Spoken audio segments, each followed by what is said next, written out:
சர்வதேச பயணிகளை கையாள்வதில் சென்னை சர்வதேச விமான நிலைய முனையத்தை பெங்களூரு சர்வதேச விமான நிலைய முனையம் விஞ்சி சாதனை படைத்துள்ளது.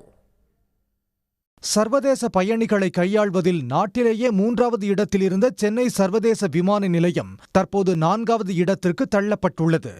நடப்பாண்டின் ஏப்ரல் முதல் ஜூன் வரையிலான 1வது காலாண்டில் சென்னை விமான நிலையத்திற்கு 15,64,000 வெளிநாட்டு பயணிகள் வந்து சென்றுள்ளனர்.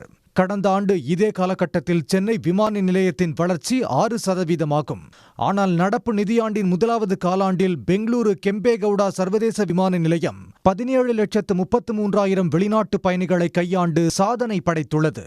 கடந்த ஆண்டின் 1ஆம் காலாண்டை ஒப்பிடும்போது பெங்களூரு விமான நிலையத்தின் வளர்ச்சி நடப்பாண்டில் 29% அளவுக்கு அதிகரித்துள்ளது. 3வது இடத்திலிருந்த சென்னை விமான நிலையம் 4வது இடத்திற்கு சரிந்ததற்கு சர்வதேச நாடுகளில் உள்ள பல நகரங்களுக்கு சென்னையிலிருந்து நேரடி விமான சேவை இல்லாததே முக்கிய காரணமாகும்.